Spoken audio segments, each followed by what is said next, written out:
নমস্কার, আপনারা দেখছেন সংকেত মিডিয়া, সোজা কথা সহজভাবে। নমস্কার, সংকেত মিডিয়া আপনাদেরকে আরও একবার স্বাগত। আজ 27শে এপ্রিল, একেবারে সকাল সকাল এই ভোট উৎসব নিয়ে আপনাদের সামনে হাজির আমরা। আপনারা জানেন যে দক্ষিণবঙ্গের ভোট আর দুটো রাত কাটলেই সেই বহু প্রতীক্ষিত 29শে এপ্রিল, এবং তার আগে আজকে শেষ দিনের প্রচার। সমস্ত প্রার্থীরা তারা একেবারে শেষ মুহূর্তের যা প্রস্তুতি, যেটুকু যা ঝালিয়ে নেওয়া সেগুলো করছেন। তারই ফাঁকে আমরা একদম সকালবেলা এসে পৌঁছেছি এমন একজনের কাছে যার সাথে দীর্ঘদিন সংকেত মিডিয়া কাজ করেছে, বিভিন্ন সময়ে সুখে দুঃখে সংকেত মিডিয়ার সাথে তিনি ছিলেন। তাকে আমরা ভোটের আগে একেবারে সরাসরি পেয়ে গেছি। দীর্ঘ 1 মাস ধরে তিনি প্রচার করেছেন, এটা বিষয় নয়। দীর্ঘ 5 বছর ধরে 21-এর পর থেকে সারা দিন ধরে তিনি জনসংযোগ করে গেছেন, তার সাধারণ মানুষদের পাশে তিনি থেকেছেন।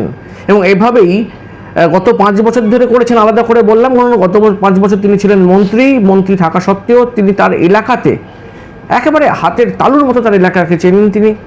তিনি জানেন যে কোথায় কি অবস্থা, কোথায় কি করতে হবে, কোথায় কি করা হয়ে গেছে, কোথায় কি বাকি আছে। কারণ সেই 2001 থেকে টানা এই দক্ষিণ 24 পরগনার বিষ্ণুপুর বিধানসভা তার পরিবার।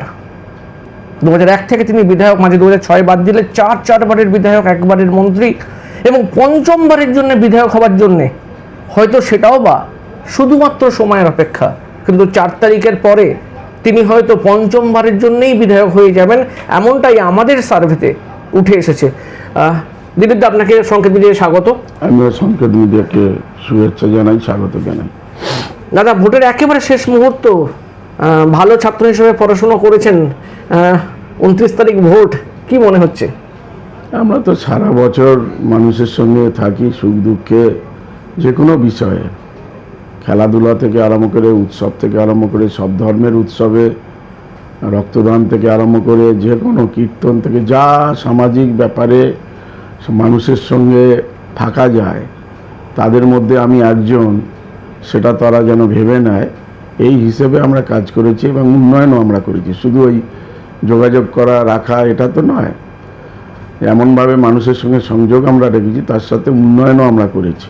রাস্তাঘাট করেছি, জল নিকাশি ব্যবস্থা, 24খানা খাল কাটা চলছে, পাইপলাইনের মধ্যে জল মানুষের কাছে পৌঁছে যাচ্ছে। 18 মাস জল টাকা দেয়নি, তার জন্য কিছু কাজ থমকে রয়েছে জলের।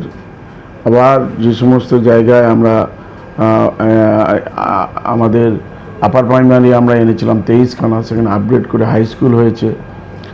আমরা সুস্বাস্থ্য কেন্দ্র 30খানা কমপ্লিট হয়েছে, চালু আছে, সেগুলোর ভিজিট করেছে সেন্ট্রাল গভর্নমেন্ট। তারা 20টা সেন্টারকে তারা পুরস্কৃত করেছেন। আমাদের ব্লক স্বাস্থ্যকেন্দ্রকে এই জেলার মধ্যে সেরা করেছেন। আরও 10খানা কমপ্লিট হয়েছে, আরও 5খানা অর্কাডরে কাজ চলছে।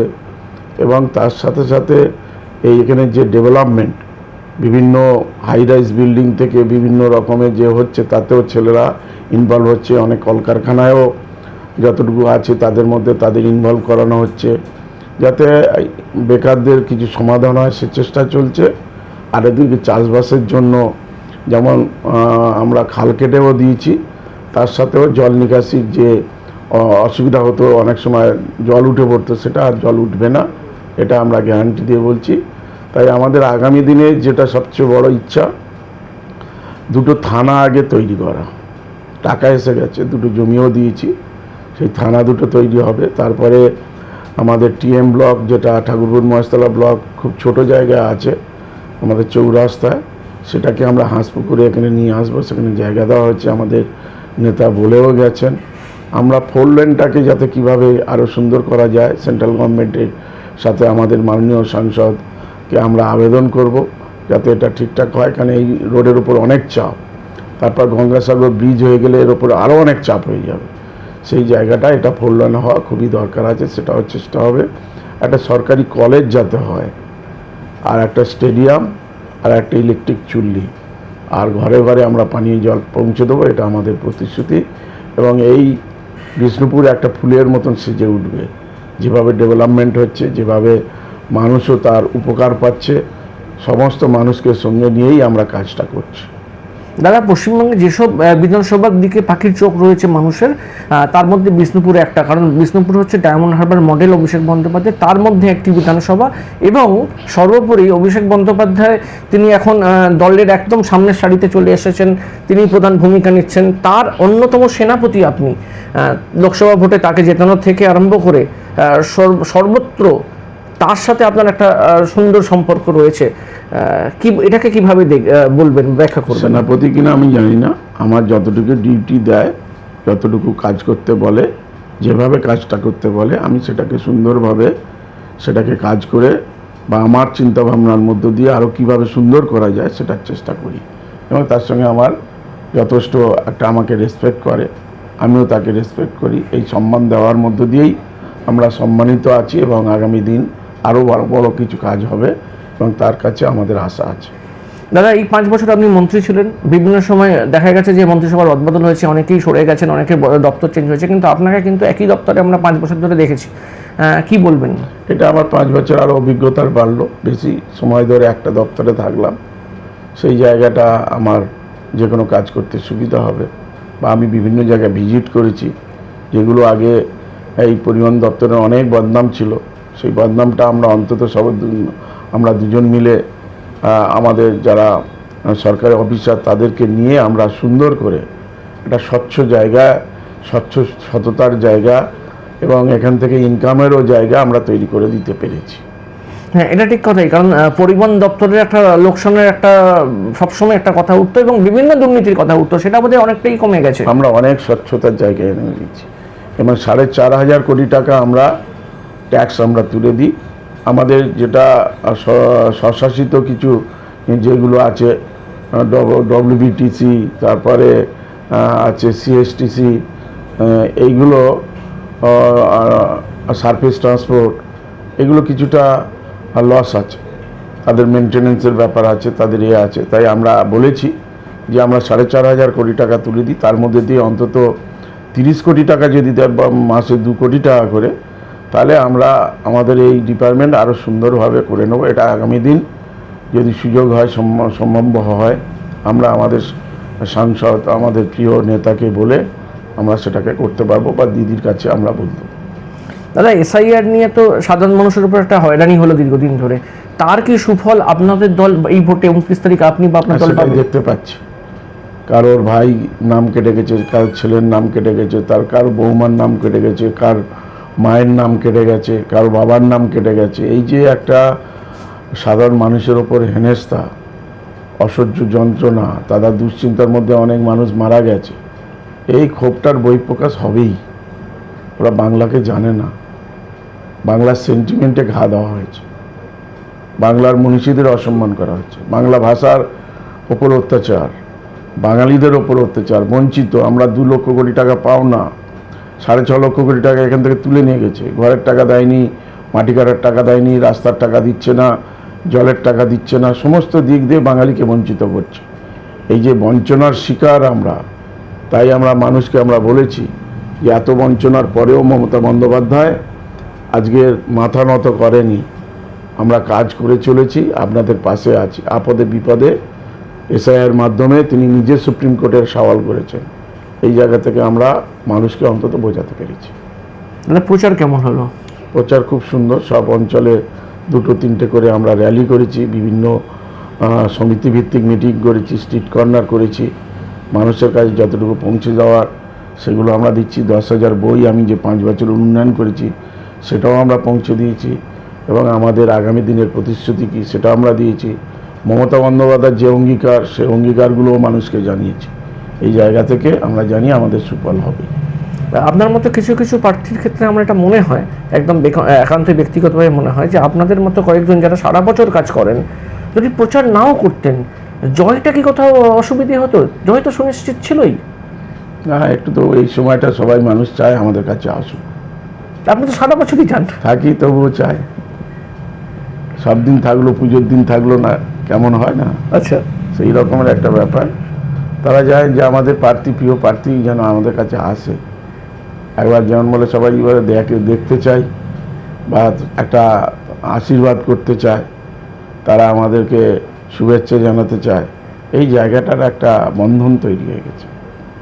কত কিরম মার্জিন কেমন হবে মনে হয়? 80 তো হবে। বাহ, মানে 1 লাখের কাছাকাছি। 1 লাখও কি ছোঁয়া যেতে পারে? সেটা মানুষের উপর রায় নির্ভর করছে, আমাদের তো আশা আছে। একদম সরাসরি প্রার্থীর কাছ থেকে জেনে নিলাম, খুব বেশি দেরি তাকে করাবো না, কারণ তিনি এক্ষুনি প্রচারে আবার বেরিয়ে পড়বেন, একেবারে শেষ মুহূর্তের প্রচার।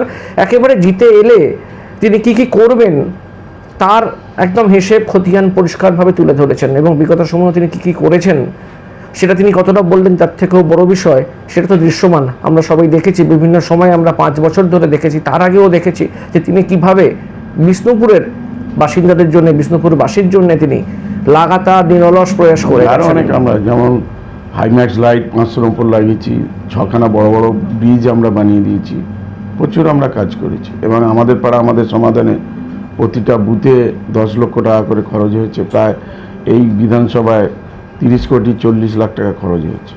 প্রতিটা বুথে তারা সুন্দর করে তারা সাজিয়ে নিয়েছে। এটা একটা প্রত্যেক বুথের সম্মান দিয়েছেন মমতা বন্দ্যোপাধ্যায়।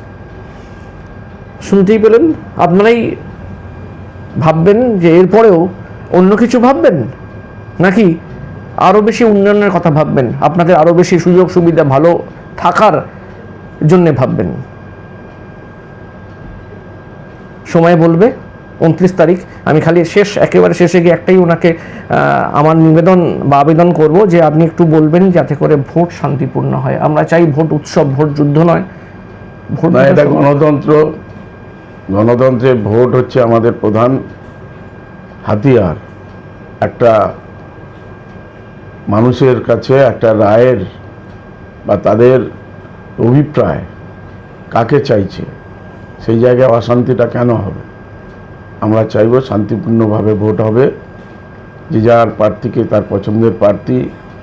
এতদিন যে আমরা কাজ করলাম, এতদিন যে তাদের পাশে রইলাম, সেখানে কোনো কিছুর প্রয়োজন হয় না। আমরা চাইব মানুষের আশীর্বাদ, তারা সব কিছু ভালো মন্দ বোঝেন, তারা জানেন কিভাবে তারা আমাদের পাশে ছিলেন, তারা কিভাবে আমাদের সঙ্গে ছিলেন, আমরাও তাদের সঙ্গে ছিলাম। তারা কিভাবে আমাদের বিশ্বাস করে, আমরাও তাদের বিশ্বাস করি। তারা আমাদেরকে ভালোবাসেন, আমরাও তাদের ভালোবাসি। এই জায়গাটা, এই সম্পর্কটা কোনোভাবে বিচ্ছিন্ন করা যায় না। তাই কোনো কিছুর প্রয়োজন হবে না, শান্তিপূর্ণভাবেই ভোটটা আপনারা দেবেন, এই আশা আমরা করছি। অনেক ধন্যবাদ আপনাকে। আশা করব যে 29 তারিখ আবার আপনার সঙ্গে দেখা হবে, এবং 4 তারিখ আপনার হাসি মুখে আমরা আর একটা বাইট করবো, আর একটা ইন্টারভিউ করবো। ঠিক আছে, শুধু সময়ের অপেক্ষা। ওকে, ভালো থাকবেন।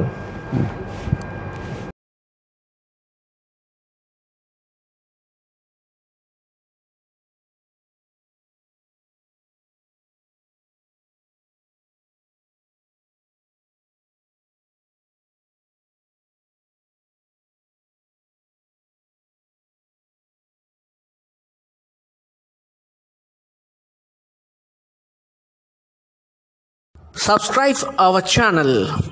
Press the bell icon.